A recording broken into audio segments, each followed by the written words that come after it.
अस्सलामुअलैकुम। Programme night addition में आपको खुशामदीद कहते हैं। नाजरीन, हुकूमत आईनी तरमीम लाने और इसको मंजूर कराने की प्लानिंग में लगी हुई थी कि अचानक आज मखसूस सीटों का अक्सरियती फ़ैसला देने वाले सुप्रीम कोर्ट के 8 जजेस की वजाहत आ गई है, जिसने न सिर्फ सारा सियासी मंजरनामा बदल दिया है बल्कि हुकूमती इदारों के सामने भी ज़ाहिर है रुकावटें खड़ी हो गई हैं। पिछले चंद दिन से पाकिस्तानी सियासत में 26वीं आईनी तरमीम का शोर है। इस मतनाज़े तरमीम को अदालती और आईनी रिफॉर्म्स का नाम दिया जा रहा है। मुमकिन आईनी तरमीम पर इत्तेहादी हुकूमत जो है जिस तरीके से एक्ट कर रही है, राजदारी से काम ले रही है, इस पर सवाल उठ रहे हैं कि दाल में कुछ काला है या फिर पूरी दाल ही काली है। कल जब यह ऐलान सामने आया कि कौमी असम्बली और सेनेट का हम इजलास बुला लिया गया है, तो इन अफवाहों में शिद्दत आ गई कि हुकूमत आज आईनी तरमीम मंजूर करवाने की कोशिश करेगी। तो ये सवाल उठे कि हुक्मरान इत्तेहाद के पास तो 2/3 अक्सरियत है ही नहीं, तो फिर आइन में तरमीम कैसे होगी? क्योंकि कौमी असम्बली में हुकूमत को 2/3 अक्सरियत के लिए मज़ीद 13 जबकि सेनेट में 9 वोटों की ज़रूरत है।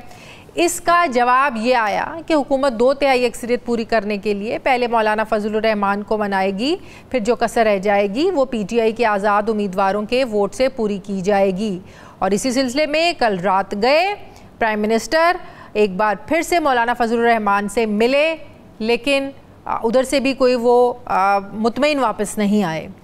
दूसरी तरफ आज फिर सुप्रीम कोर्ट ने आज मखसूस नशिस्तों पर वजाहती हुक्म जारी करके हुकूमत की इस प्लानिंग को फेल कर दिया है। 8 जजेस ने अपनी वजाहत में कहा है कि 12 जुलाई के फैसले में कोई अभाम नहीं है। जो इलेक्शन कमीशन एक कन्फ्यूजन समझ रहा था, कोई कन्फ्यूजन नहीं है। शॉर्ट ऑर्डर बहुत वाजे है। जजेस ने यह भी करार दिया कि फैसले की रोशनी में पार्टी सर्टिफिकेट जमा कराने वाले PTI के कामयाब उम्मीदवार हैं। इलेक्शन कमीशन ने इस हुक्म को गैर ज़रूरी तौर पर पेचीदा बना दिया है और ताख़ीरी हरबा इस्तेमाल किया। सुप्रीम कोर्ट के जजेस ने वाज़े किया कि फैसले पर अमल दरामद ना करने के संगीन नताइज होंगे। सवाल ये है कि सुप्रीम कोर्ट की आज की वजाहत के बाद अब इलेक्शन कमीशन के पास क्या ऑप्शंस हैं? हुकूमत तो ये कह रही है कि आज का वजाहती फैसला आने के बाद मज़ीद अभाम पैदा हो गया है, क्योंकि क्लैरिटी नहीं हुई है, मज़ीद अभाम पैदा हो गया है। अब क्या हुकूमत आईनी तरमीम की तरफ जा सकेगी? दूसरी तरफ बानी PTI के एक ट्वीट को लेकर जो कल उन्होंने किया, हुक्मरान इत्तेहाद तहरीक इंसाफ के ख़िलाफ़ एक नया महाज खोल रहा है। गुज़श्ता रोज़ इमरान खान के ख़िलाफ़, आर्मी चीफ़ और चीफ़ जस्टिस ऑफ पाकिस्तान के ख़िलाफ़ सख्त ट्वीट करते हुए इल्ज़ाम लगाए गए और वज़ीर आज़म को टाउट कहा गया। उनकी इस ट्वीट को इदारों के ख़िलाफ़ बगावत और उकसाने का करार देकर एक मुकदमा भी दर्ज किया गया कि ये बगावत पर उकसा रहे हैं। अपनी ट्वीट में इमरान खान ने वज़ीर आला KP को अफ़गानिस्तान से मुज़ाकरात करने पर भी डिफेंड किया था। इस ट्वीट पर आज कौमी असम्बली में chairman Peoples Party Bilawal Bhutto Zardari भी खासे बरहम नज़र आए और PTI की क़यादत को वार्निंग देते हुए अपनी पोजीशन वाज़े करने का कहा। क्या कहा आज बिलावल भुट्टो ज़रदारी ने कौमी असम्बली में? ज़रा देखिए।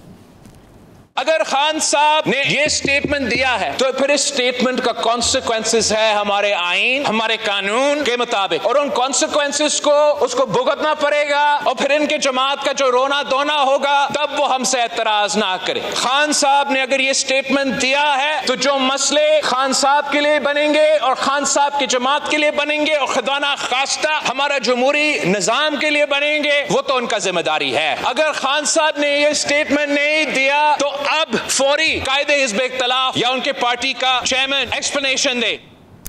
बिलावल भुट्टो ज़रदारी ने यह भी कहा कि फॉर्म 45 और 47 से मुतालिक प्रोपेगंडे की सारी कहानी सामने आने वाली है। सवाल यह है कि किस तरफ इशारा कर रहे हैं बिलावल भुट्टो ज़रदारी। इसी सारी सूरत हाल पर मैं बात करूँगी। मुझे ज्वाइन कर रहे हैं मोहम्मद अज़हर सिद्दीक़ साहब, तहरीक इंसाफ के रहनुमा हैं, माहिर कानून है। अस्सलाम वालेकुम, बहुत बहुत शुक्रिया अज़हर सिद्दीक़ साहब आपका। अज़हर सिद्दीक़ साहब, हुकूमत तो अब कह रही है कि वजाहती फ़ैसला आने से अभाम जो है वो और ज़्यादा बढ़ गया है। मुख्तसर फ़ैसले के बाद वजाहती फ़ैसला आया है, तफसीली फ़ैसला नहीं आया, लेकिन अभाम बढ़ गया है। आपको क्या लगता है कि क्लैरिफिकेशन बिल्कुल चीज़ें वाज़े हो गई हैं? जो कन्फ्यूजन इलेक्शन कमीशन और 12 जुलाई के फैसले के बाद क्रिएट करने की कोशिश कर रहा था, फिर 25 जुलाई को उन्होंने क्लैरिफिकेशन मांगी, राय मांगी और कहा कि हमारी इसमें आप हमारी कन्फ्यूजन को दूर करें। आप समझते हैं कन्फ्यूजन दूर हुई है या भाम बढ़ गया है? बहुत शुक्रिया। मेरे पास आज कोई मैट्रिक और एफएससी के स्टूडेंट आए हुए थे, तो जिस वक्त ये फैसला सुनाया तो वहीं बैठ के जनरल पे पब्लिक इंटरेस्ट पे एक लेक्चर चल रहा था। तो जब उन्होंने फैसला सुना तो उन्हें तो बड़ी आसानी से समझ आ गया। उन्होंने कहा इसमें इब्हाम की क्या बात है, जो 41 लोग हैं वो पाकिस्तान तहरीके इंसाफ के हैं, उन्होंने सर्टिफिकेट दे दिए हैं। अब उस सर्टिफिकेट पे दस्तखत गौहर रज़ाक के हैं या उमर अयूब के हैं या किसी के भी हैं, यानी पार्टी उन सर्टिफिकेट्स को ओन करती है। यानी ये नहीं कहा जा सकता डिफेक्टो और डिजोरे का प्रिंसिपल ये आ गया है। तो ये जो डाउट करने की कोशिश की जा रही है ना, इस सुप्रीम कोर्ट के फैसले में चूंकि वजाहत खुद मांगी थी ना, वो वजाहत दे दी है और बड़ी जबरदस्त बात कही है। वो आम आदमी अगर समझना चाहे, छठे पहरे की 3 आखिरी 4 लाइनें हैं। द लिस्ट, जो लफ्ज लिस्ट की वो बात कर रहे हैं, the list required to be issued by the commission in term of paragraph 8 read with paragraph 10 of the short order is nothing more than a ministerial act. एक क्लर्की का काम है for the information and convenience of all concerned and has no substantive effect। बड़ा clear कर दिया, ministerial act है। अगले देखिए, nonetheless the continued failure of नाहली माना नहीं फैसला and refusal by, refuse भी किया उसने, the commission to perform and legally binding obligation may, as noted above, have consequences। This obligation must be discharged forthwith। तौहीनी अदालत में आज से नहीं कह रहा, मैं पहले दिन से ये बात कर रहा हूँ। 12 जुलाई से लेकर 6 अगस्त आखिरी डेट थी। 25 जुलाई 2024 को इस्लामाबाद हाई कोर्ट में एक पिटीशन लगी हुई थी सलमा रियाज और आमना लियाकत, जो 215 सेक्शन की वारिस को चैलेंज किया। कोर्ट ने कहा बेटर स्टेटमेंट फाइल करें 6 अगस्त तक। 6 अगस्त को फिर कहा 22 और समाअत जो मुलतवी हुई है 19/9 तक। ये मैं बता रहा हूँ कि वो इस्लामाबाद हाई कोर्ट, फिर आ जाए लाहौर हाई कोर्ट में भी। लाहौर हाई कोर्ट में एक पिटीशन थी मुनीर अहमद की, उसमें 30 अगस्त को जस्टिस रजा कुरैशी साहब ने, पहला जो ऑर्डर है वो चीफ जस्टिस आमिर फारूक साहब का है, उन्होंने पूछा कि आर्टिकल 187(2) के तहत सुप्रीम कोर्ट के फैसले पर अमल दरामद करना है। इलेक्शन कमीशन छुपता रहा, आगे पीछे के नाम पर बाकी तो उसके बाद आपको पता है ना, 12 जुलाई का फैसला आने के बाद इलेक्शन एक्ट में तरमीम की कि पार्टी नहीं बदल सकते, सर्टिफिकेट जिसने जमा नहीं कराया जाहिर है वो आज़ादी तस्वुर होंगे। तो अब वो भी बिल्कुल नल एंड वॉइड हो गया ना, वो तरमीम भी खत्म हो गई। देखिए ना, मैं बड़ी वजाहत कह दूं, उस तरमीम का इससे इख्तलाफ नहीं होगा। सुप्रीम कोर्ट ने वाज़े तौर पर कहा with in the meaning of paragraph D and E of class 6 of article 55 and paragraph C of class 3 of article 106। भाई आईनी की तशरीह की है, आईन के मुताबिक। यानी वजह यह है कि एक तो बात देखे फैक्ट्स नहीं, मेरे सवाल का जवाब दे दें। उस तरमीम की, इलेक्शन एक्ट की तरमीम की आपको अहमियत नहीं है? उसका इन पे इतलाक नहीं होगा। पहले बता दूं आपको, एक तो माजी पे इतलाक नहीं हो सकता। और आपको अगर याद हो, जब तहरीक अदम एतमाद आई थी, तहरीक अदम एतमाद 3 अप्रैल को रिजेक्ट कर दी थी। सुप्रीम कोर्ट बैठा, सुप्रीम कोर्ट ने 7 अप्रैल को कहा कि घड़ियां पीछे जाएंगी, 3 अप्रैल को जाएंगी। 9 अप्रैल को बैठा और 3 अप्रैल को घड़ियां पीछे गई। 3 अप्रैल को बैठ के तहरीक एतमाद पे वोट हुआ और यही तो सुप्रीम कोर्ट ने कहा है कि उनसे रिजर्व सीटें लीजिए, यानी उनसे पार्टी सिंबल नहीं लिया जा सकता। तो सारे का सारा मामला चला गया ये जनवरी के अंदर। अब तो आगे की तो बात ही कोई नहीं रह गई। सुप्रीम कोर्ट आगे ले गई है माजी के अंदर पाकिस्तान तहरीक इंसाफ से सिंबल लेकर उसे इलेक्शन नहीं लड़ने दिए गए। 39 सीटें आ चुकी थी। वो भी वाज़ेह हो गया कि सिंबल लेने का ये मतलब नहीं है कि आप पार्टी की हैसियत को तस्लीम ना करें। ये भी वाज़ेह किया है फैसले में भी और आज भी।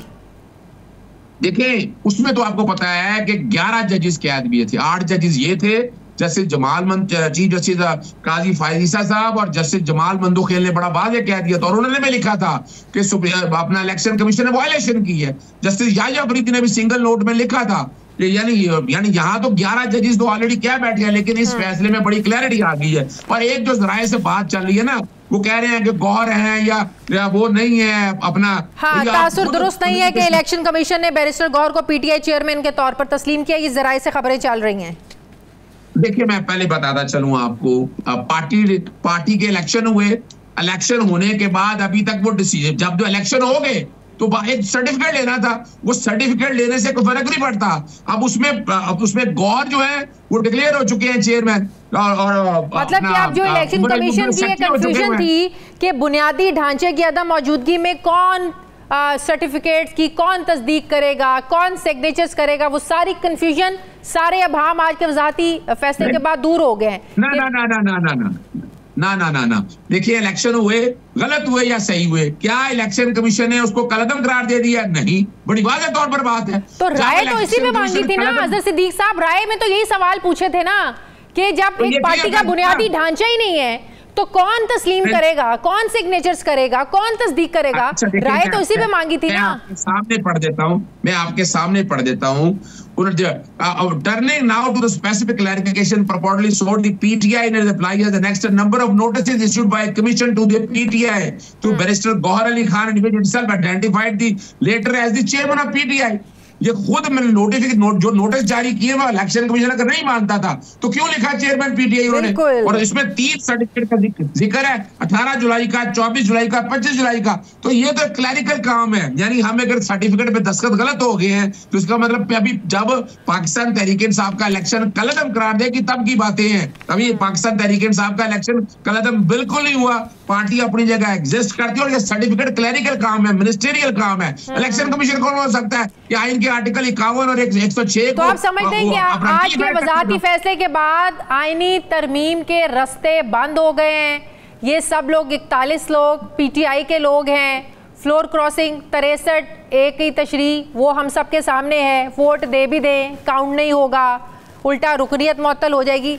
मतलब ये हुआ आईनी तरमीम के रास्ते बंद हैं, वोट पूरे नहीं हो सकते, आईनी तरमीम नहीं हो सकती। देखिए, एक बात तो बड़ी वाज़ेह है कि इनके पास 2/3 अक्सरियत तो है नहीं। हाँ। चाहे नेशनल असेंबली के ले लें, 326 में से 224 चाहिए, 224 इनके पास है नहीं। इनके पास 4 से 6 हमारे जब तक लोग नहीं आते, हमारा सिर्फ 212 है इनके पास। नहीं है ना, ये जो मर्जी कहते रहे, यानी अगर आपने वही अपना करना है, डिफेक्शन करना है, आपने छांगा मांगा लगाना है तो वो एक अलग बात है। सेनेट के अंदर भी इनके पास मेजॉरिटी नहीं है, क्योंकि ये कोई कंबाइन हाउस का फैसला नहीं होना। और आईनी तरमीम के कॉन्टेक्स्ट में जो सबसे मुझे दिक्कत और परेशानी ऐसी हो गई है, इन्हें परेशानी क्या है, आजकल क्या हालात है, एक कॉन्स्टिट्यूशनल क्राइसिस चल रहा है कि पाकिस्तान तहरीक इंसाफ की सीटों के हवाले से अभी सेनेट के इलेक्शन होने वाले पड़े हैं सूबा सरहद के अंदर, इतनी जल्दी किया है। और ऐसा है क्या, वजह सिर्फ इतना है कि जस्टिस काजी फाइसा को बरकरार रखना चाहते हैं और इसमें आम आदमी के लिए एक बात बताएं, मौलाना को जिस तरह मनाने की, रात को भी आपको पता है शहबाज शरीफ साहब गए मौलाना साहब से मिलने के लिए, मौलाना साहब मान भी जाएं तो ये काम नहीं हो सकता। ये बिल्कुल, इसमें तो कोई शक नहीं है, इसमें तो कोई शक नहीं है। वजह सिर्फ इतना है कि मौलाना साहब हमेशा से अगर देखा जाए तो वो एस्टेब्लिशमेंट के साथ चलते हैं, ये एक रवायत उनकी चली आ रही है। तो हम तो उन्हें समझा रहे हैं कि भाई आप जो वो कोशिश करते रहे, आपने उसकी तरमीम की फेवर में वोट नहीं देने, जो कि तरमीम जो है वो आइन के बुनियादी ढांचे से खिलाफ होगी।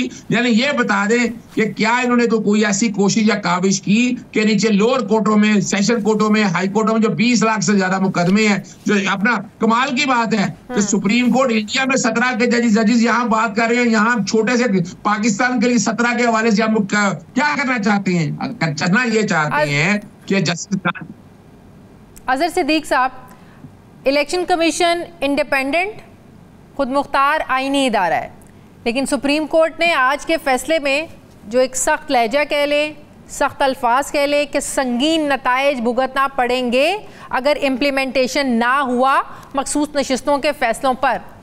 इंडिपेंडेंट आईनी इदारा, सुप्रीम कोर्ट क्या किस किस्म के कॉन्सिक्वेंसेस भुगतने पड़ सकते हैं इलेक्शन कमीशन को? अच्छा, मैं एक बात तो बता दूं आपको, आईनी इदारा तो आईनी अगर देखा जाए तो अटॉर्नी जनरल भी है, ऑडिटर जनरल भी आईनी में लिखा हुआ है, वजीर आजम भी आईनी है, सदर भी आईनी है, chief of the army staff के हवाले से भी आईनी है। तो ये आईनी कह के आप नहीं बच सकते। याद रखिएगा, इलेक्शन कमीशन आज भी मातहत है। इलेक्शन कमीशन पूरे का फैसला जो है वो एक हाई कोर्ट का सिंगल जज कलअदम करार दे सकता है, इतनी जजमेंट इसके ऊपर मौजूद है। तो ये जो इलेक्शन कमीशन जो कर रहा है ना, वो बदनीति और मैलाफिडी सामने है। मैं कॉन्सिक्वेंसेस मुझे समझा दें, मुझे कॉन्सिक्वेंसेस बता दें, समझा दें, क्या हो सकते हैं। आइन का आर्टिकल 204 बड़ा क्लियर है कि अगर सुप्रीम कोर्ट के फैसलों पर अमल दरामद ना हुआ, हाई कोर्ट या सुप्रीम कोर्ट, तो तौहीन अदालत की कार्रवाई है। मैंने नोटिस ऑलरेडी दे चुका हूं मैं इलेक्शन कमीशन को। आज ये जो कि फोर्थ विथ का लफ्ज इस्तेमाल किया है, जब आपसे मेरा प्रोग्राम रिकॉर्ड हो रहा है, इस वक्त एक मैं नोटिस बाकायदा इलेक्शन कमीशन को सर्विस कर रहा हूं कि फौरी तौर पर आपका कोई काम नहीं है, कोई कंसर्न नहीं है। और section 3 contempt of court ordinance के तहत ये तौहीन अदालत ऑलरेडी हो चुकी है, कह दिया सुप्रीम कोर्ट ने, आपने कॉन्सिक्वेंस का मतलब ये, और सेक्शन 5 में सजा है। तो इलेक्शन कमीशन को contempt of court ordinance read with article 204, timing is very important. आपको पता है आईनी तरमीम का शोर पिछले कुछ दिनों से, और आज अचानक से वजाहती फैसला आ जाना। इलेक्शन कमीशन ज़राए के मुताबिक अभी तक तो वो डटे हुए, वो तो कह रहे हैं ये तासुरी दुरुस्त नहीं कि हमने बैरिस्टर गौर को चेयरमैन PTI तस्लीम किया है। इस सारे शोर गुल में, इस सारी बहस में अगर ये तरमीम हो जाती है, वो जो आज़ाद हैं, हुकूमत अभी भी उनको, आज बैरिस्टर अकील मलिक एक TV प्रोग्राम में कहते हैं वो 41 लोग अभी भी आज़ाद ही हैं। तो इस शोर गुल में अगर तरमीम कर लेते हैं, जिस तरह कह रहे हैं किसी को उठा लिया, ज़बरदस्ती करवा लिया, तो फिर क्या अहमियत रहेगी उसकी? क्या सुप्रीम कोर्ट फिर इस पे एक्शन लेगी? अच्छा, पहले तो मैं बताता चलूं, आजकल अगवा बराए तरमीम हो रहे हैं, बच्चों को उठा लेना, हर एक को पता है कौन कर रहा है, लेकिन चलें अब कोशिशें कर रहे हैं। ये जो कुछ भी आप ये तरमीम इस तरह से कर लेंगे, ये बदनीति पर मबनी होगी, हम इसको चैलेंज करेंगे। मैं पहले भी बता दूं, अगर खुदा ना खासा इन्होंने इस तरह करके कर लिया, जितनी भी तरमीम है आइन के बुनियादी ढांचे से मुतसादम होगी, नंबर 1। नंबर 2, आइन का बेसिक स्ट्रक्चर बदलने जा रहे हैं आपका, यानी आप फर्ज करें आप उम्र बढ़ाना चाहते हैं, तो उम्र बढ़ाने के हवाले से पार्लियामेंट एक आईनी तरमीम करती है। सुने मेरी बात, पार्लियामेंट एक आईनी तरमीम करती है। सुप्रीम कोर्ट के पास क्या इख्तियारात हैं कि पार्लियामेंट की कानून साजी, पार्लियामेंट की हुई तरमीम के खिलाफ या उसके खिलाफ क्या एक्शन ले सकती है? ऐसी क्या पावर्स हैं सुप्रीम कोर्ट के पास कि पार्लियामेंट? आइन का आर्टिकल 184(3) बड़ा क्लियर है। आइन का आर्टिकल, यानी मैं सिर्फ सुप्रीम कोर्ट की बात नहीं कर रहा, मैं हाई कोर्ट की बात भी कर रहा हूं। अगर आपको माजी में याद हो तो 18वीं तरमीम चैलेंज हुई थी, फिर पार्लियामेंट को 19वीं तरमीम लाना पड़ी थी। जब 19वीं तरमीम अदलिया की आजादी के हवाले से आया था तो मामला खत्म हुआ था। और ये सिर्फ यहाँ नहीं है, पूरी दुनिया का कॉन्सेप्ट है। इंडियन जुरिस्डिक्शन में मैं आपको 20 केस ऐसे बता सकता हूँ जहां आईनी तरमीम अपना हुई भी है, चैलेंज भी हुई है, और ये इख्तियार हमेशा से अदालतों के पास है। तशरीह उसने करनी है, और कोई भी आईनी तरमीम, अभी रिसेंटली आप देख लेना, आप कई कवानीन आपने देखी, अभी रिसेंटली नैब का कानून था, वो सुप्रीम कोर्ट ना मानी, वो एक अलग बात है अपना अपील में आकर, लेकिन आपकी कोर्टों ने ये कहा, बड़े जज बड़े मौजूद है, NRO मौजूद है, वो बता दें NRO कल अदम करार दिया, उससे पहले इतनी जजमेंट मौजूद है कि ये इख्तियार हमारी सुप्रीम कोर्ट और हाई कोर्ट के पास मौजूद है। आइन के आर्टिकल 199 और 184(3) के तहत, और ओरिजिनल जुरिस्डिक्शन है, जुडिशियल रिव्यू के इख्तियार है, पाकिस्तानी इंडिया में भी है, पूरी दुनिया के अंदर ये इख्तियारात मौजूद है, और ये इख्तियारात इस्तेमाल होते रहेंगे। बहुत शुक्रिया अजहर सिद्दीक साहब, तहरीक के रहनुमा, माहिर कानून मेरे साथ है। बहुत शुक्रिया आपका। मुझे ब्रेक लेनी है नाज़रीन, वापस आते हैं एक वक्फे के बाद।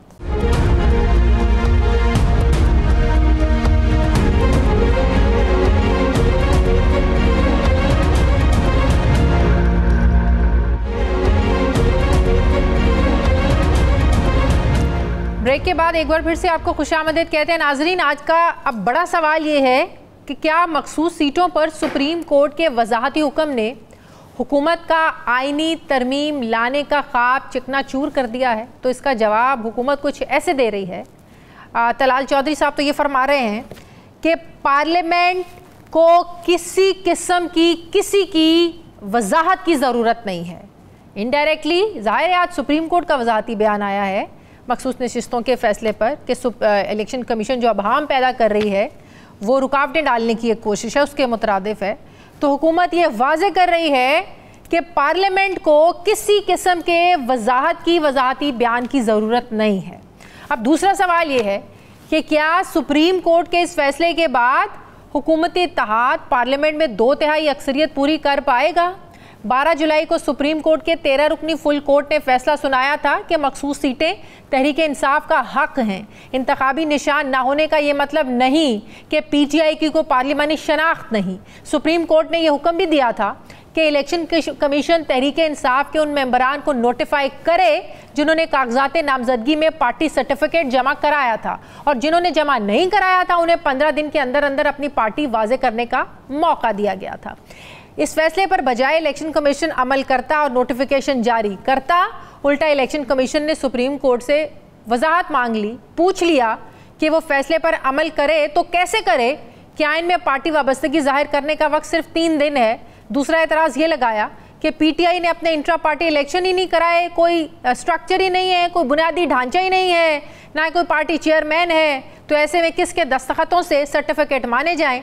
बस इलेक्शन कमीशन ने कानून दानों को कानून सिखाने की कोशिश की तो आज एक इतना वाज़े जवाब आ गया कि जनाब सुप्रीम कोर्ट के 12 जुलाई के फैसले में कोई अभाम नहीं रहा। सीटें तहरीक इंसाफ ही की हैं। इलेक्शन कमीशन इसे गैर ज़रूरी तौर पर पेचीदा ना बनाए, वरना इसके संगीन नताइज भुगतना होंगे। सुप्रीम कोर्ट ने आज के वजाहत में ये भी कहा कि बैरिस्टर गौहर पार्टी चेयरमैन और उमर अयूब सेक्रेटरी जनरल उनको तस्लीम किया जा चुका है। 8 जजिस के वजाहती फैसले में एक और अहम बात वाज़े की गई कि कोई बाद का अमल उस वक्त की मुतल्लिका तारीखों पर होने वाले मुआहदे तब्दील नहीं कर सकता।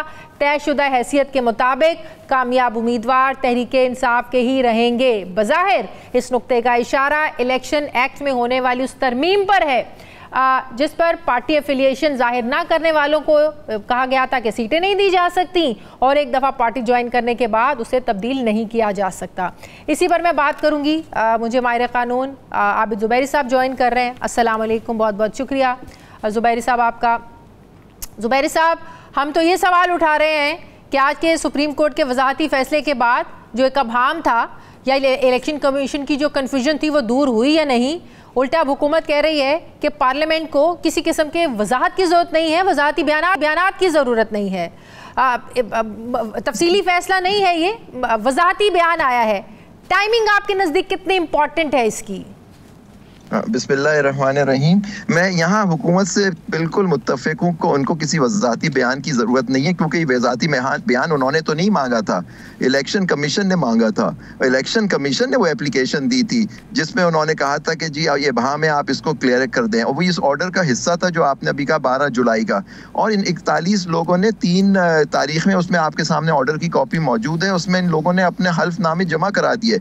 अब ये हुकूमत के ही कहने पर इलेक्शन कमीशन जो आज़ाद नहीं है उसने ये जान सी एप्लीकेशन दी ताकि इसकी इंप्लीमेंटेशन ना हो सके। रीजनिंग आती है, रीजनिंग कभी जजमेंट नहीं होती। हाँ। तो ये कह देना कि वो नहीं है, तो इनके जो ऑर्डर है, ऑर्डर वो है 12 जुलाई का। इलेक्शन कमीशन को उन्होंने पाबंद किया है और कहा है आप संगीन नताइज भुगतेंगे क्योंकि आप उनके साथ मिले में हैं हुकूमत के।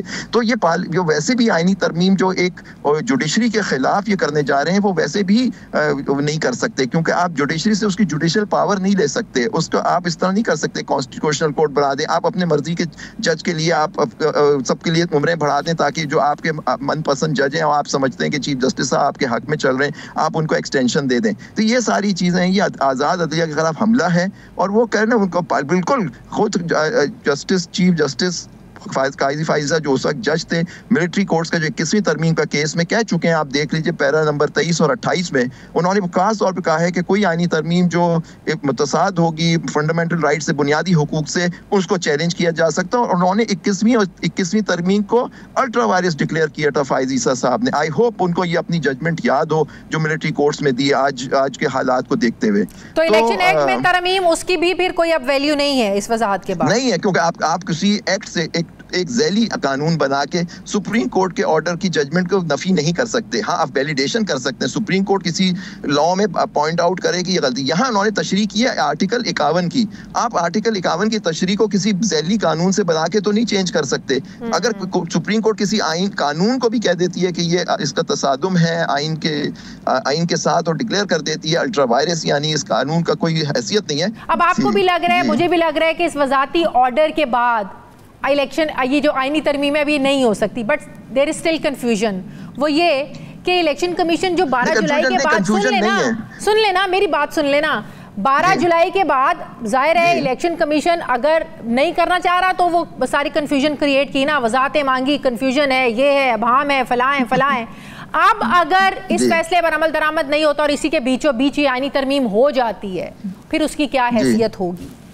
मैं कहता हूँ वो आईनी तरमीम तो उसी वक्त हो सकेगी जब उनके पास नंबर पूरे होंगे। वो 41 लोगों को आज 41 लोग तो आज भी हुकूमत कह रही है वो आजाद हैं। आज उनके कहने से कुछ नहीं होता ना, ये अच्छी बात है वो कहें और फिर आईनी तरमीम करें उन 41 लोगों को मिला के, तो उसकी वैल्यू जीरो होगी क्योंकि सुप्रीम कोर्ट की फैसला आ चुका है। कोई 41 लोग पीटीआई के लोग हैं, उन्होंने अब बयान दे दिया। वो सुप्रीम कोर्ट जो इलेक्शन कमीशन को सिर्फ एक नोटिफिकेशन जो मिनिस्ट्रियल है, मतलब कि उसमें अगर वो ना भी इशू करें तो सुप्रीम कोर्ट फैसला कर चुकी है कि ये 41 लोग पीटीआई के हैं और वो 63A के तहत जजमेंट जो है सुप्रीम कोर्ट के, वो अपनी पार्टी जो इंस्ट्रक्शंस है उसके खिलाफ वोट नहीं डाल सकते। आपको मालूम है 63A में 3 चीजों पे जो लेजिस्लेटर होता है, जो मेंबर होता है पार्लियामेंट का, वो पाबंद है मनी बिल पे और आईनी तरमीम के बिल पे कि जो उसकी पार्टी लीडरशिप का है और पार्लियामेंट्री पार्टी का हेड का है उसके मुताबिक वो डाले, अगर नहीं डाले तो वो डिस्क्वालीफाई हो जाते हैं। हमारे सुप्रीम कोर्ट ने होल्ड किया हुआ है वो पंजाब असेंबली के केस में कि 63A में आप वोट अपनी पार्टी के उसमें डाल ही नहीं सकते। डालेंगे तो काउंट नहीं होगा, डाल भी दें तो काउंट ही नहीं होगा। तो ये कर लें, बेशक कर लें, वो करेंगे। वो देखिए वो तो बदमाशी पे उतरे हुए हैं और उनको पीछे से आपको पता है कहां से उनको बताएं।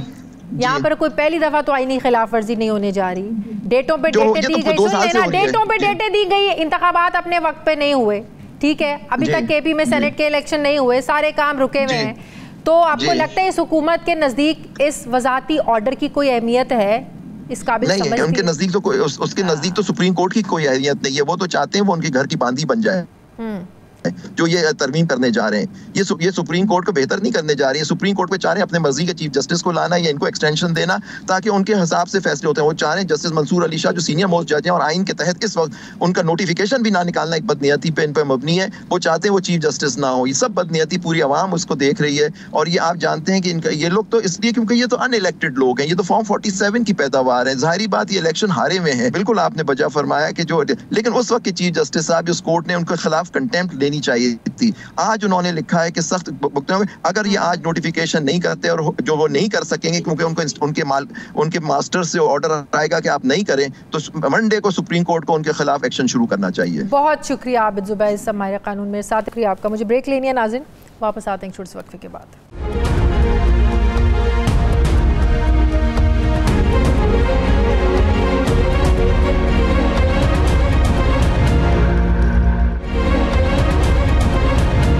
ब्रेक के बाद एक बार फिर से आपको खुशामदीद कहते हैं नाज़रीन। पाकिस्तान में जजेस की मुद्दत मुलाजमत 65 साल से बढ़ाकर 68 साल करने पर एक आइनी तरमीम का चर्चा है, शोर है। इसके लिए नंबर पूरे किए जा रहे हैं। बज़ाहिर ये बिल मतनाज़े भी हो चुका है क्योंकि इसमें चीफ जस्टिस के ओहदे को 3 साल तौसी से जोड़ा जा रहा है, जो अपोजिशन ज़ाहिर है हरगिज़ नहीं चाहती है। ये एक आइनी तरमीम होगी और इसके लिए पार्लियामेंट के दोनों ऐवानों में 2/3 अक्सरियत की ज़रूरत है। बज़ाहिर ये अक्सरियत भी सुप्रीम कोर्ट की आज की जो वजाहती ऑर्डर है उसके बाद पूरी होती नज़र तो नहीं आ रही है क्योंकि हुकूमत के पास नंबर पूरे नहीं है और देखना है कि वो कैसे अरकान को पूरा करती है। लेकिन इसके बावजूद हुकूमत बड़ी कॉन्फिडेंट है। हुकूमती लोग कह रहे हैं कि हमारे नंबर्स पूरे हैं क्योंकि इससे पहले 2/3 अक्सरियत को पूरा करने के लिए अपोजिशन के उन आज़ाद अरकान को शामिल करने की बाज़गश सुनाई दे रही थी। वो 41 उम्मीदवार हुकूमत की नज़र में हवा में थे, मगर सुप्रीम कोर्ट की वजाहत के बाद वो हवा नहीं रही बल्कि हकीकत बन गई है। यही नहीं, हुकूमत के इत्तेहाद की जो हवा ख़राब थी वो दुरुस्त करके रख दी है। सुप्रीम कोर्ट का इलेक्शन कमीशन को बड़ा वाज़े ऑर्डर है कि आज़ाद अरकान के नोटिफिकेशन जारी करें वरना संगीन नतायज भुगतना होंगे। अब जो हुकूमत आइनी तरमीम लाना चाह रही है वो कोई छोटी मोटी आइनी तरमीम नहीं है, लेकिन जुडिशल रिफॉर्म्स के इस बिल के मुसवदे को पार्लियामानी रवायात से हट कर अभी तक मेंबरान के साथ शेयर भी नहीं किया गया। कहा जा रहा है कि कल काबीना के इजलास में इसे शेयर किया जाएगा। अब सेनेटर शिबली फराज का भी सेनेट में यही एतराज़ रहा। क्या कहा उन्होंने ये भी देखिए। जो अमेंडमेंट्स की बात हो रही है और फिर कानून की इस किताब में, कॉन्स्टिट्यूशन की में एक तब्दीली आप ला रहे हैं, वो तब्दीली का जो बिल है आपने अपने अलायंस के साथ भी नहीं शेयर किया, आपने इन मेंबरान के साथ भी नहीं शेयर किया, आपने अपोजिशन के साथ शेयर नहीं किया, अपोजिशन को छोड़े अपने लोगों के साथ नहीं शेयर किया। ये आप क्या कर रहे हैं? ये आप कौन से प्रेसिडेंट सेट कर रहे हैं कि फिर जो अगले आने वाले आए वो कहें कि जी पहले भी ऐसे होता था? जमाते इस्लामी के अमीर हाफिज नईमुर रहमान इस तरमीम को लेकर क्या कहते हैं वो भी देखिए। जजेस की तादाद में इजाफा पहले भी मौजूद रहा है, लेकिन इस खास मौके के ऊपर जब लोग नंबर गिनते हो सुप्रीम कोर्ट के जजेस के वो इसकी तरफ है और वो उसकी तरफ, अगर हुकूमत ये चाहती है कि अपनी पसंद के जजेस सुप्रीम कोर्ट में इंडक्ट कर दे और अपने मर्जी के फैसले हासिल कर ले तो जाहिर है इससे बढ़कर बदकिस्मती कोई नहीं होगी। इसलिए इस मसले को हुकूमत को नहीं छेड़ना चाहिए। पूरी कौम देख रही है कि कौन सी पार्टी क्या मौक़िफ़ इख्तियार करती है। ऑपोजिशन रहनुमा तो यहाँ तक इल्ज़ाम लगा रहे हैं कि इनके कुछ अरकान और इनके रिश्तेदारों को अगवा कर लिया है ताकि वो ईवान में इस बिल के हक़ में वोट देकर इस तरमीम को मंजूर करें। हालांकि बिलावल भुट्टो जरदारी ने बड़ा वाज़ेह और बैलेंस बयान दिया है कि कोई ज़ोर ज़बरदस्ती नहीं होनी चाहिए। सवाल यह है कि ज़ोर ज़बरदस्ती और किसे कहते हैं? सुप्रीम कोर्ट के फैसले के ख़िलाफ़ पार्लियामेंट इलेक्शन एक्ट के नाम से एक कानून मंजूर कर लेती है। ज़ोर ज़बरदस्ती और किसे कहते हैं कि पहले सियासी जमात को जलसा करने की इजाज़त दी जाती है और फिर अगली तारीख तक उजरत में जलसे जुलूस और एहतजाज को एक जुर्म बनाने का कानून ले आती है, और वो भी एक पार्लिमानी निज़ाम हुकूमत में। और ज़ोर ज़बरदस्ती किसे कहा जाता है? पार्लियामेंट जिसे तमाम इदारों पर सुप्रीम कहा जाता है, इसे स्पीकर ख़ुद सब जेल करार दे देते हैं। इसी पर मैं बात करूंगी। मुझे पाकिस्तान पीपल्स पार्टी के सीनियर रहनुमा कमर जमान कायरा साहब ज्वाइन करें। अस्सलाम वालेकुम, बहुत बहुत शुक्रिया कायरा साहब आपका। आप कायरा साहब, यकीनन जो सुप्रीम कोर्ट का जो वजाहती ऑर्डर है 8 जजेस का, वो आपकी नज़रों से गुजरा होगा, जिसमें उन्होंने वाज़ेह तौर पर कहा है कि इलेक्शन कमीशन को कि किसी किस्म की कोई कन्फ्यूजन नहीं है, कोई अभाम नहीं है, फैसले पर अमल दरामद होगा, नहीं तो इसके संगीन नताइज भुगतना होंगे। आप समझते हैं सुप्रीम कोर्ट के इस वजाहती ऑर्डर के बाद जिस आईनी तरमीम का शोर है, चर्चा है, पहले तो हुकूमत के जो लोग थे वो छिपन छुपाई खेल रहे थे, नहीं हो रही ऐसी कोई बात नहीं। अब तो वो टीवी स्क्रीन पर आकर कह रहे हैं कि कल मुसवदा शेयर होगा, हाँ हम करने जा रहे हैं, हाँ नंबर्स पूरे हैं, 1 नंबर की कमी है। अब तो बाकायदा वो अलल ऐलान ये बात कर रहे हैं। लेकिन आज के वजाहती ऑर्डर के बाद आप समझते हैं अब ये नहीं हो सकता? देखिए, सुप्रीम कोर्ट का ऑर्डर जो था और जो वजाहती ऑर्डर है, जहाँ तक मैं समझा हूँ, उन्होंने वो भी खैर उसके ऊपर भी बड़े मुतनाज़ ऐसी सूरत हाल है, लेकिन बहरहाल वो 8 जजेस का फैसला है। उन्होंने जज साहबान ने अपने ऑर्डर में ये लिखा था कि जो लोग अपने नॉमिनेशन पेपर्स में, भले उन्होंने सर्टिफिकेट जमा नहीं कराए, लेकिन नॉमिनेशन पेपर्स में जिन्होंने लिखा पीटीआई वो पीटीआई हैं, और जिन्होंने नहीं लिखा उनको उन्होंने कुछ दिन दिए थे, 15 दिन दिए इतने दिनों में जी, इतने दिनों में आप अपना एफिलिएशन अपनी जो है वो जाहिर कर लें। अब अगर वो 15 दिन गुजर गए और उन्होंने वो एफिलिएशन जाहिर नहीं की, तो मेरा ख्याल है जिस चीज़ का जिक्र आप फरमा रही हैं वो फिर बाइंडिंग नहीं रहेगा, अगर ऐसा है तो। ऐसा नहीं है जी, ऐसा नहीं है। जो पीटीआई के लोग हैं वो अपनी एफिलिएशन जाहिर कर चुके, तभी इलेक्शन कमीशन ने सवाल उठाया था कि इस पार्टी का कोई बुनियादी स्ट्रक्चर नहीं है, ढांचा नहीं है, कौन सिग्नेचर करेगा, कौन वेरीफाई करेगा, वो कंफ्यूजन भी आज दूर कर दी।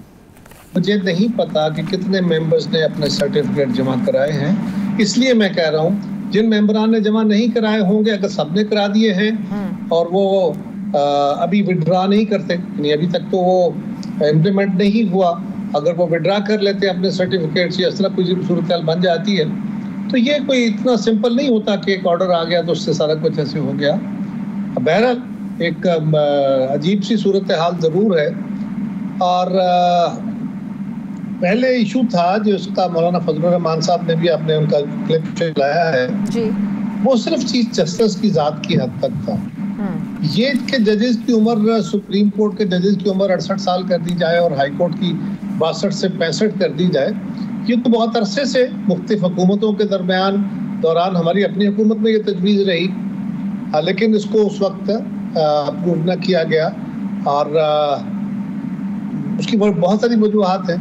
आज अगर इस पर इत्तेफाक राय है और सारे जजेस के लिए, किसी एक चीफ जस्टिस के लिए खाली नहीं है, उनको एक्सटेंशन देने का इशू नहीं है, जजेस की उम्र बढ़ाने का।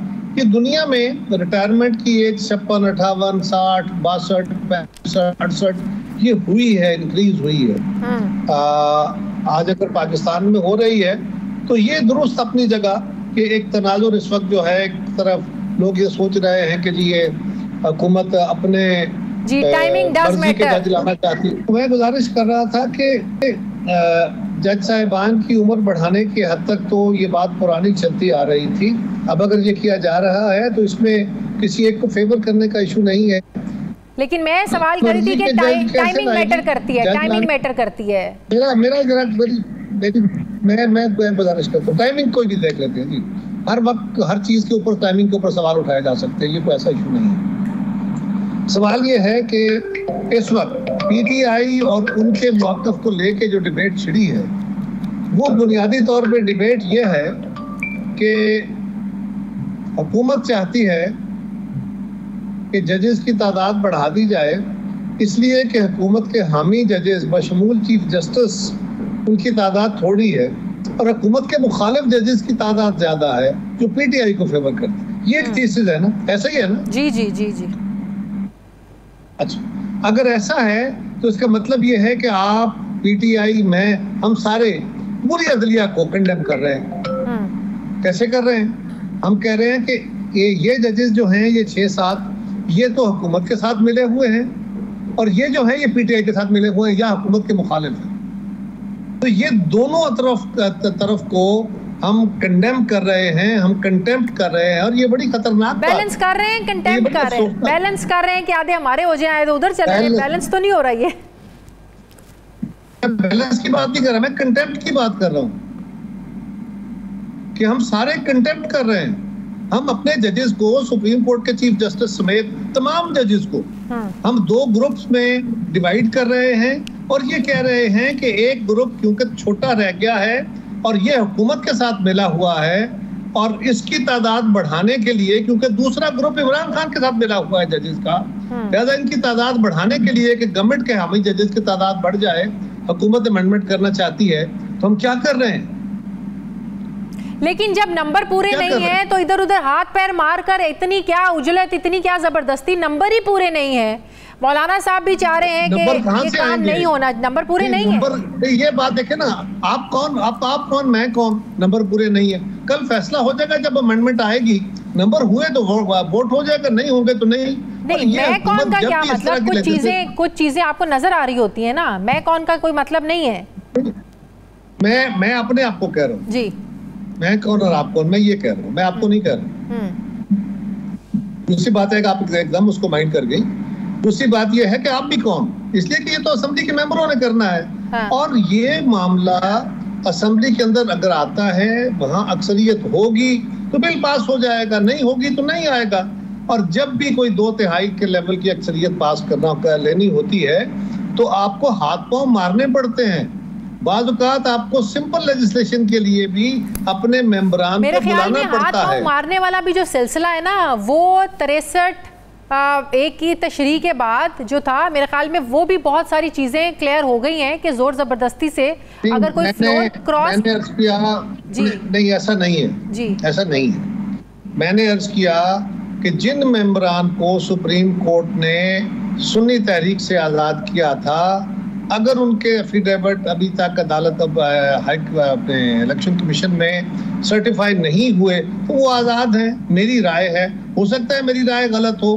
कल अगर लेजिस्लेशन हो जाती है और इलेक्शन, लेकिन आप कह रहे हैं कि ये ऐसे वजाहती ऑर्डर से कोई फर्क नहीं पड़ता, अगर नंबर किसी तरीके से भी पूरे करने में कामयाब हो गई तो वजाहती ऑर्डर की कोई अहमियत नहीं, हम नंबर पूरे कर लेंगे और ये तरमीम हो जाएगी, ये कह रहे हैं आप? मैंने नहीं कहा जी, मैंने नहीं कहा जी। पहली बात ये, मैंने बिल्कुल नहीं कहा, ये आपकी अपनी इंटरप्रिटेशन है कि आप किसी भी तरह, मैंने किसी तरह का जिक्र नहीं किया। मैंने आपको कहा है कि आपको बजट पास कराने के लिए भी तरद्दुद करना पड़ता है, आपको 2/3 अक्सरियत लेने के लिए भी हाथ पांव मारने पड़ते हैं, मेंबरान को राजी करना पड़ता है, इत्तेहादी या अपोजिशन में बैठी जमातों से भी राब्ते किए जाते हैं। हमने ये काम कई दफा किया है, लिहाजा हमें पता है कि इसके लिए बड़ी मेहनत दरकार होती है। ठीक, हाँ, ये बात कि जी हुकूमत ये कर पाएगी कि नहीं, और हुकूमत इससे आप इसकी इंटरप्रिटेशन ये कर रही हैं कि जिन मेंबरान ने लिख के दे दिया लिहाजा वो वंस एंड वो फाइनल है, और अब वो अपनी पार्लिमानी पार्टी के मेंबर की या पार्लिमानी पार्टी के लीडर की इमा के बगैर वोट कहीं और नहीं डाल सकते। मेरा ख्याल अभी भी इससे मुख्तलिफ है, मेरा ख्याल इससे मुख्तलिफ है और आइन भी इससे मुख्तलिफ ही कहता है, लेकिन देखते हैं अब क्या होता। बहुत शुक्रिया। पाकिस्तान पीपल्स पार्टी सीनियर रहनुमा कमर जमान कायरा साहब मेरे साथ हैं। मुझे ब्रेक लेनी है नाज़रीन, वापस आते हैं छोटे से वक्फे के बाद।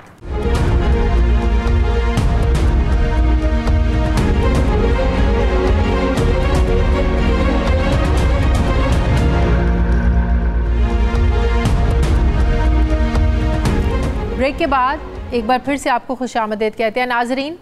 आईने पाकिस्तान एक ऐसा डॉक्यूमेंट है जिस पर तमाम सूबों की आवाम का इत्तफाक है। 1973 में जब आइन बना और बाद में जब जब उसमें तरमीम हुई, अवामी और कौमी मफाद को तरजीह दी गई, मुकद्दम रखा गया। लेकिन क्या आज आइनी तरमीम पर हम ये दावा कर सकते हैं कि कौमी मफाद को सामने रखा जा रहा है? मौजूदा दौर में जब जब बात हुकूमती ऐवानों पर आई, सियासी मफाद के लिए कानून बदले गए। मसला पॉलिटिकल पोलराइजेशन था, लेकिन इसे हल करने की बजाय कभी आइन तोड़ा गया तो कभी पाकिस्तान में कानून बदले गए। जल से जुलूस जमहूरियत का हुस्न हुआ करते हैं, लेकिन इसे जुर्म बनाने और सियासी मुखालिफिन को घेरने के लिए पाकिस्तान में कानून बदले गए। नैब ने जब जब ताकतवरों से करप्शन का हिसाब मांगा, तब तब हस्बे ज़रूरत नैब का कानून बदला गया।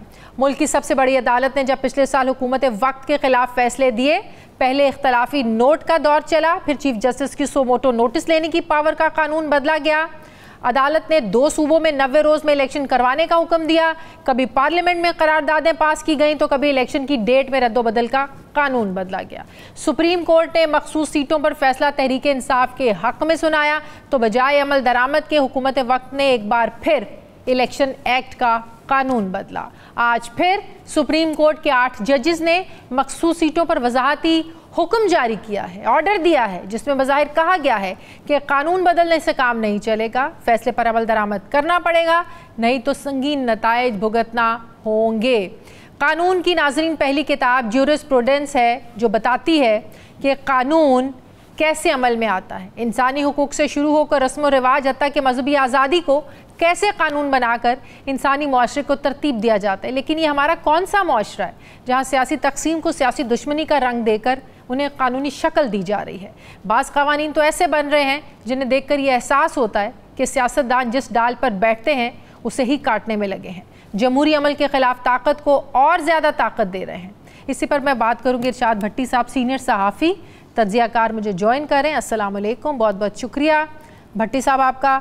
भट्टी साहब, पिछले कुछ अरसे से जिस आइनी तरमीम का शोर था, जिसे हुकूमत छुपाने की कोशिश कर रही थी, अब हुकूमती लोग आकर कह रहे हैं कि जी हाँ आइनी तरमीम हो रही है। अब कह रहे हैं कल काबीना इजलास में मुसवदा पेश किया जाएगा, आज कोर्ट का वजाहती ऑर्डर आ जाता है। ये टाइमिंग कितनी अहम है? जिस इलेक्शन कमीशन ने 12 जुलाई के फैसले के बाद अमल नहीं किया, हुकूमत इसको मानने के लिए तैयार नहीं, तो कैसे आप ये समझ लें या मैं समझ लूँ ये आइनी तरमीम नहीं होगी?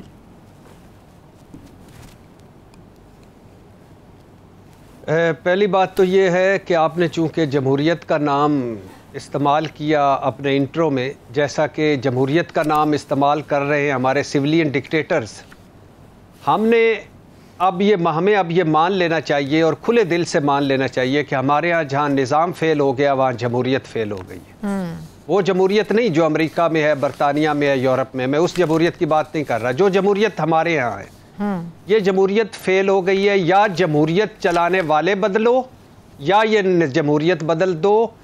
आज 76 सालों के बाद आप देखें, क्या आपको आज़ादी इज़हार राय है? क्या आपके बुनियादी हकूक़, बुनियादी इंसानी हकूक़ प्रोटेक्ट हैं? क्या आपकी चार दीवारी का तहफ़्फ़ुज़ आपको है? क्या आपको जानो माल का तहफ़्फ़ुज़ है?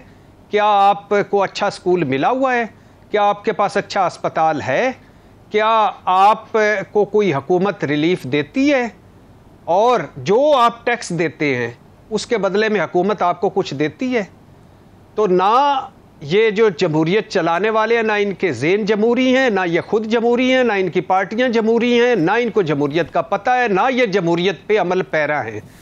तो अनफॉर्चुनेटली, बदकिस्मती से, जितनी जल्दी हम मान लें कि हमें अब इस डब्बा बंद जमहूरियत जो 95% के लिए बांझ है और 5% के लिए अंडे बच्चे दे रही है, इससे जान छुड़वाएंगे, या जो चला रहे हैं जमहूरी, जो सिविलियन डिक्टेटर्स के चोगे, जमहूरियत के चोगे पहन के अंदर से जो बादशाह हैं, उनसे या इनसे जान नहीं छुड़वाएंगे। ये कट्टे खुलते रहेंगे, हम एक कट्टा बांध नहीं पाएंगे, अगला कट्टा खुल जाएगा। और ये हम पाकिस्तान हम कहेंगे पार्लियामेंट सुप्रीम, पार्लियामेंट सुप्रीम है, पार्लियामेंट जो मर्जी करे, क्योंकि पार्लियामेंट सुप्रीम है। नहीं, देखिए, आप बाहर दुनिया में कहीं भी आप ट्रैवल करती हैं, और आप भी करती हैं, मैं भी करता हूं, हमें जोकर्स के तौर पे लेते हैं, कार्टूनों के तौर पे लेते हैं, सर्कस के तौर पे लेते हैं। हमारी कोई इज्जत नहीं है, जरा टके बराबर इज्जत नहीं है। हमारे ऊपर प्रोफेशनल भिखारी, पूरा मुल्क भिखारी। और इस जो जमहूरियत बेहतरीन इंतकाम, मुझे बताएं जमहूरियत का हुस्न क्या है? जमहूर 8 फरवरी, छोड़ दीजिए कोई भी नहीं शफाफ, 8 फरवरी 2024 का इलेक्शन में जमहूर पार्लियामेंट में बैठी हुई है। पार्लियामेंट का तकद्दुस क्या है? पार्लियामेंटेरियंस ऐसे बैठे कि हमें इज्जत करना, कोई बिल्डिंग का नाम तो नहीं है ना पार्लियामेंट जिसकी हम सलाम ठोके। जो उसके अंदर लोग बैठे होते हैं उसकी वजह से इज्जत करनी होती है। क्या जो अंदर लोग बैठे हैं उनसे हम कोई दिल पे हाथ रख के उनकी इज्जत करने को दिल करता है? अच्छा, आइन, जमहूरियत का हुस्न है कि आइन पे चले। क्या आइन पे चल रहे हैं? जमहूरियत का हुस्न है कि हमें प्रोटेक्ट करें, हमारी चादर चार दीवारी, हमारे बुनियादी इंसानी हकूक, हमारा स्कूल, हमारा अस्पताल, कोई है? जमहूरियत का हुस्न है कि जिस पे इल्जाम लगे वो ओहदे से हट जाए। जहां रंगे हाथों पकड़े जाते हैं, कदम कदम पर ढीले, कदम कदम पर एनआरओज और काले करतूत नहीं बदलते, कानून बदलते। अब मुझे ये बताएं, क्या हुकूमत तो पहली बात की जो तो ये प्लानिंग है, आपको लगता है? दूसरी बात ये, आप आ जाएं इस पे, अब आ जाएं इस पे, ये जो आईनी तरमीम है। देखिए, पहली बात तो ये है कि ये आपने टाइमिंग का लफ्ज़ इस्तेमाल किया। अगर मेरे घर पे डाका पड़ने वाला हो और मैं 4 सिक्योरिटी गार्ड रख लूँ, सिक्योरिटी अलार्म लगा लूँ तो और डाके से बच जाऊँ, तो क्या मुझे आप शाबाश देंगी कि कहेंगी कि यार तेरी टाइमिंग अजीबो गरीब थी, कहीं तू चोरों से तो नहीं मिला हुआ था, या तूने ये क्या कर दिया? अब मुझे नहीं पता, हो सकता है मैं हसीन इत्तेफाक हो, लेकिन अगर सुप्रीम कोर्ट ने ये टाइमिंग देख के भी फैसला किया है तो इससे अच्छा फैसला कोई नहीं है, इससे अच्छा ऑर्डर कोई नहीं, इससे अच्छी बेहतरीन वजाती ऑर्डर नहीं है। क्या ये वजाती ऑर्डर इस बात की गारंटी है कि तरमीम नहीं होगी? यहाँ आइन को मानता है कोई? इस बात की गारंटी नहीं है कि तरमीम नहीं होगी, लेकिन इस बात की गारंटी है कि तरमीम सुप्रीम कोर्ट में उड़ जाएगी, ये तरमीम एग्जिस्ट नहीं करेगी। हुकूमत जो है ही नहीं असली हुकूमत, फार्म 47 की हुकूमत है। मज़े की बात यह है कि कहते हैं कि ये पार्लियामेंट का हक है आइन साजी करना, कानून साजी करना। भाई, डॉक्टर का हक होता है कि वो इलाज करे, लेकिन अगर आपको पता चले वो आपको जहर के इंजेक्शन लगा रहा है तो आप उससे इलाज करवाएंगे। सही। वकील का हक है कि आपका मुकदमा लड़े, लेकिन अगर आपको पता हो कि वो मुखालिफ के साथ मिल गया, आप उससे मुकदमा लड़वाएंगे। सही। दूध देने वाले का हक है खालिस दूध दे, लेकिन अगर आपको पता वो तेजाब मिला रहा है, आप दूध पिएंगे। तो बस करें ना, इन भंबल भोसों में हमें गुजारें। हाँ, ये आज 3 तरह का ये जो ऑर्डर आया है। एक शटअप कॉल है इलेक्शन कमीशन के लिए कि बस कर दो खुदा के लिए, तुम्हारी तो दरखास्त ही गलत थी, तुम तो हमारे रास्ते की रुकावट हो, तुम तो तखीरी हरबे कर रहे हो। दूसरा ये हुकूमत के लिए है कि दिल के अरमा आंसुओं में जो बह जाएं तो कुछ खौफ खुदा करो ना करो जो आप आज़ाद अदलिया पे हमला करने जा रहे हो। और तीसरा, ये जिसका हक था उसको मिला, उसके हक में एक और फैसला आया। अभी तक अगर ये वज़ाती ऑर्डर पर अमल नहीं भी होता, भट्टी साहब, अगर वज़ाती ऑर्डर पर अमल नहीं भी होता, बात तो फिर कहीं ना कहीं मौलाना साहब पर भी तो आकर ठहरती है ना। रात को भी गए शहबाज शरीफ साहब। मौलाना साहब अब तक की इत्तलात के मुताबिक तो मानने को तैयार नहीं है। मौलाना अगर मान जाते हैं तो फिर उनकी सियासत क्या रहेगी? वो 8 फरवरी के इलेक्शन को जिस तरह डिसऑन कर रहे हैं, इस पार्लियामेंट को वो कहते हैं हम मानते ही नहीं है, जाली पार्लियामेंट है, बाइख्तियार नहीं है ये लोग, तो उनकी फिर क्या सियासत रहेगी? मौलाना पे भी बहुत डिपेंड कर रहा है। पहली बात तो ये कि आपको सलाम कि आप मौलाना पे डिपेंड कर रही हैं। मौलाना साहब दोनों जमातों को, आपके पास भी क्लिप्स पड़े होंगे, पीपल्स पार्टी और मुस्लिम लीग नून को, दोनों को करप्ट कहते रहे। दोनों के इत्तेहादी, दोनों की कश्मीर कमेटियों के चेयरमैन। मौलाना साहब इमरान खान को यहूदी एजेंट कहते रहे। मौलाना साहब ने कहा कि यार ये तो मेरा सियासी बयान था, मुझे आके कुछ समझा देते। मौलाना साहब को औरत की हुक्मरानी नाकाबिले कबूल थी। मौलाना साहब ने बेनज़ीर भुट्टो को हुक्मरान माना। BBC ने कहा था मौलाना वो वाहिद सियासतदान है जो एक वक्त में 5 बालें उछाल सकते हैं हवा में। अब मौलाना साहब मिल भी जाएं फिर भी नंबर पूरे नहीं है, और अगर मौलाना साहब मिल जाते हैं और ये आईनी तरमीम कर देते हैं तो फिर भी ये नहीं रुकेगी, ये सुप्रीम कोर्ट इसे उड़ा देगी। ऐसा हो नहीं सकता कि आप काजी फायज ईसा साहब के लिए एक अलहदा यानी तरमीम लगाएं, अदालत बना दें। ऐसा हो नहीं सकता आप उनको कान से इधर से पकड़ के या इधर से पकड़ के एक्सटेंशन दे दें। ऐसा हो नहीं सकता कि चीफ जस्टिस वजीर आज़म लगाए। ऐसा हो नहीं सकता कि जजेस की तकर्रियां हुकूमत करे। ऐसा हो नहीं सकता कि सीनियरिटी छोड़ के आप नीचे से किसी को भी लगा दें, कारकर्दगी पर सालाना हो। हाँ 5 जैसे ये लाहौर हाई कोर्ट में हुआ है। 5 देखें, हाँ अगर आजम नज़ीर तारड़ मेरिट पे होते तो मैं कहता कि ये इन मेरिट पे जज लगाएं। अगर ये शहबाज शरीफ मेरिट पे वजीर आज़म होते मैं कहता मेरिट पे जजेस लगाएं। अगर ये कारकर्दगी पर सालाना वजीरों को फारिग कर रहे होते तो और तरक्कियाँ दे रहे होते मैं कहता इधर भी होना चाहिए। अगर ये असली होते मैं कहता असली रवाज इधर भी लाएं। अगर ये इनका मैंडेट असली होता तो मैं कहता इनको इख्तियार हक हासिल है कि कुछ भी करें, लेकिन नहीं होगा ना। ये होना है ना करना है। ये एक डिप्रेशन और फ्रस्ट्रेशन में अटेम्प्ट है जो कहीं ना कहीं जाके उड़ जाएगी। भट्टी साहब, ये खान साहब जो जिस तरीके की ट्वीट कर रहे हैं, जिस तरीके से सहाफ़ियों से बात कर रहे हैं, फिर बगावत, फिर उकसाने। आज आपको पता है बिलावल भुट्टो साहब कितना गरजे हैं, बरसे हैं, कहते हैं आपको भुगतना पड़ेगा, फिर आप लोगों के जो रोने होंगे फिर हमारे पास ना आएगा। खान साहब इस तरह की बातें करके अपनी पार्टी के लिए आपको नहीं लगता और मुश्किलात पैदा कर रहे हैं? कभी एक तरफ वो इस्टेब्लिशमेंट से बात करना चाहते हैं, फिर कहते हैं हम बात नहीं करेंगे, मुज़ाकरात के सारे दरवाजे बंद, अगले दिन उनके खिलाफ बयानात दे देते हैं। को खान साहब की भी सियासत एक जगह ठहर नहीं रही। जी इसमें 2-3 बातें हैं। जो लास्ट ट्वीट जिस पे FIA ने इंक्वायरी शुरू की है, हाँ। उसमें बहुत सारी चीज़ें हैं जो इमरान खान साहब को नहीं कहनी चाहिए थी। हाँ। बहुत सारी चीज़ें हैं जो सख्त हैं, बहुत सारी चीज़ें में अल्फाज सख्त हैं। और इमरान खान साहब चूँकि रवायती सियासतदान नहीं है, इमरान खान साहब का चूँकि है कि माई वे और हाई वे, या इमरान खान साहब इस वक्त इस पोजीशन पे हैं कि उनके पास शायद खोने को लिए कुछ नहीं है, तो वो कर रहे हैं, ये इसमें है। लेकिन 95% ये ट्वीट जो है ये वो है जो वो मुख्तलिफ अल्फाज में पहले कह चुके हैं। हमारे TV चैनलों पर बात होती है, उस पर हमारे पाकिस्तान तहरीक इंसाफ के लोग भी बात करते हैं। और दूसरा, इस सारे को कन्वर्ट करके बगावत में लाना मुकदमा हो सकता है भाई। अगर आप कोई वो काजी फायज ईसा साहब पे इल्ज़ाम लगा रहे हैं या अमर फारूक साहब पे लगा रहे हैं या इस हुकूमत को याहिया खान पार्ट 2 कह रहे हैं तो उसका उस पर वो कर सकते हैं, यानी कि हमें सबूत दें। लेकिन इसको बगावत में कन्वर्ट करना ये भी मेरे ख्याल से तो प्याली में तूफान। मेरा ख्याल है आज जो फ्रस्ट्रेशन थी हुकूमत की असम्बली के अंदर, जो गरजे बरसे, वो सुप्रीम कोर्ट के वज़ाती आर्डर था। ज़ाहिर आज ये तरमीम लाना चाहते थे, अब नहीं ला सके, तो इसलिए वो उन्होंने डाइवर्ट किया और इमरान खान के ट्वीट पे बात की। इमरान खान साहब को दरख्वास्त की जा सकती है कि अगर आप कुछ थोड़े अरसे के लिए खामोश हो जाएं या धीमे हो जाएं तो ये तो जो डेढ़ इंच की मस्जिद, डेढ़ इंच की ईंट, ये तो खुद ब खुद ही आपस में लड़ के खत्म हो जाएगी। बहुत शुक्रिया। सारी अटेंशन इमरान खान पर है, सही, इसलिए ये मजे में है। बहुत शुक्रिया। सीनियर सहाफ़ी तज्ज़ियाकार भट्टी साहब, इरशाद भट्टी साहब थे। प्रोग्राम का वक्त हो गया। नाज़रीन फीडबैक दें, अपना ख्याल रखें, मुझे इजाज़त दें। अल्लाह हाफ़िज़।